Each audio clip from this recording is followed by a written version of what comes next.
ठीक है, तो आइए बच्चों, आज हम कल से आगे की क्लास शुरू करते हैं। मान लो किसी निर्देशांक समतल पर दो बिंदुओं के बीच की दूरी निकालनी हो, तो मान लो इस समतल पर ए कोई बिंदु है जिसके निर्देशांक 3 है तथा बी कोई दूसरा बिंदु है जिसके निर्देशांक -2 -2 हैं। तो हमको इन दोनों बिंदु ए और बी की बीच की दूरी ज्ञात करनी है। तो ए और बी के बीच की दूरी, दो बिंदुओं के बीच की दूरी ज्ञात करने के लिए सूत्र है बिंदु ए और बी के बीच की बराबर सूत्र है x2 - x1 का स्क्वायर प्लस y2 - y1 का स्क्वायर। ये सूत्र है। तो हमें जो दो बिंदु के निर्देशांक दिए हैं उनमें से किसी को भी x1 y1 और दूसरे को x2 y2 इस तरह से मान लेना है। फिर इस सूत्र के द्वारा हम इन मानों को रखेंगे तो हमें इन दोनों बिंदुओं के बीच की दूरी प्राप्त होगी। तो आइए उदाहरण के रूप में प्रश्न लेते हैं। प्रश्न 1 है, बिंदु 3, 8 तथा बिंदु 6, 12 के बीच की दूरी ज्ञात कीजिए। तो जैसा कि मैंने अभी बताया, किसी भी मान लो बिंदु ए का निर्देशांक 3, 8 है तथा बिंदु बी का निर्देशांक 6, 12 है। तो इन दोनों बिंदुओं के बीच की दूरी, जो दो बिंदुओं के बीच की दूरी है उसको लिखेंगे बिंदु ए व बी के बीच की दूरी बराबर x2 - x1 का स्क्वायर प्लस y2 - y1 का स्क्वायर। अब हम यहाँ किसी भी एक बिंदु को x1 y1 तथा किसी भी एक बिंदु को x2 y2 मान लेते हैं। लेकिन यदि संख्याओं को देखें, जो बड़ी संख्या हो उसको x2 y2 मानना ज़्यादा उचित होता है।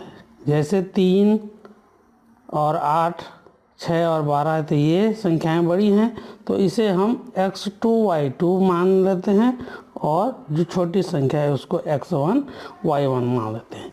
अब इसमें मान भरेंगे। x2, ये x2 6 ऋण x1 का मान है 3, 6 ऋण 3 का स्क्वायर प्लस y2 का मान है 12 ऋण y1 का मान है 8। 6 में से 3 घटेगा तो 3, तो 3 का स्क्वायर प्लस 12 में से 8 घटेगा तो 4, तो 4 का स्क्वायर। 3 का स्क्वायर हो गया 3 × 9 धन 4 का स्क्वायर 4 × 4 = 16। दोनों को जोड़ेंगे तो 25। अब 25 का वर्गमूल 5 निकल गया, तो ये हो गया 5 इकाई।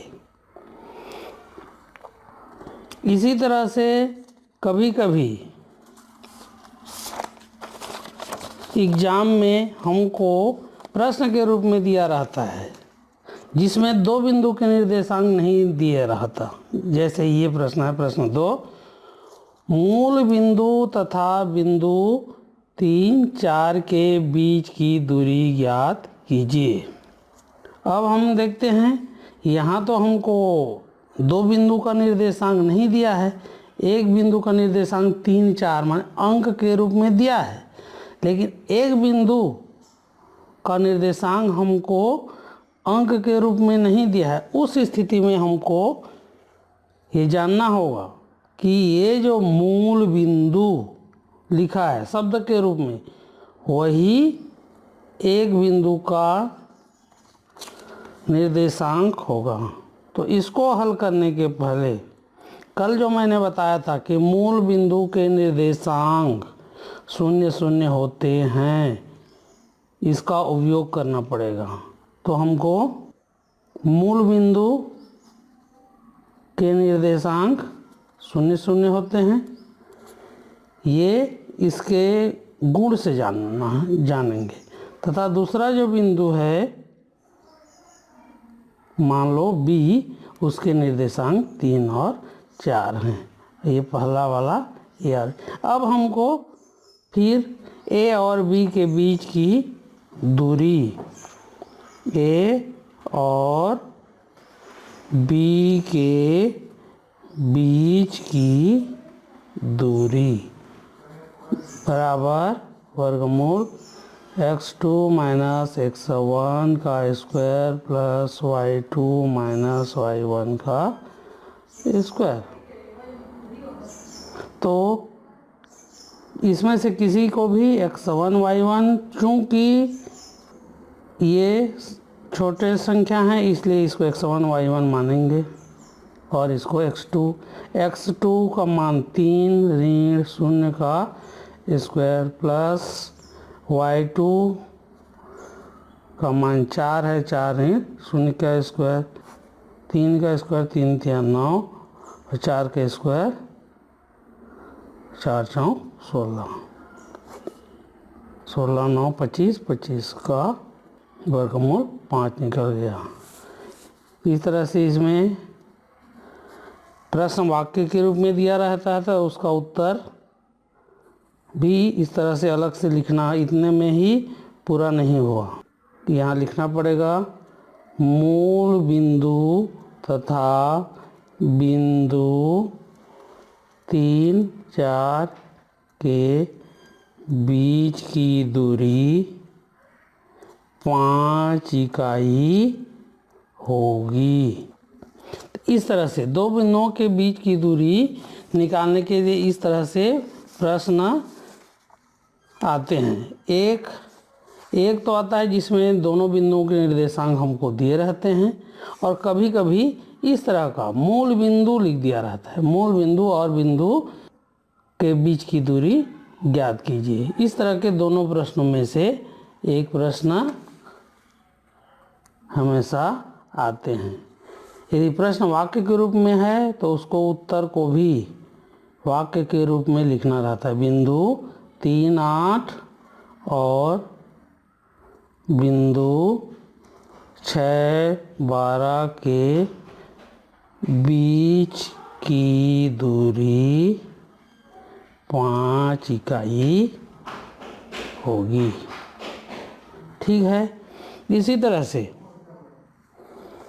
अपने पुस्तक में जितने भी प्रश्न हैं दो बिंदुओं के बीच की दूरी से संबंधित, उन सभी प्रश्नों को अभ्यास करना।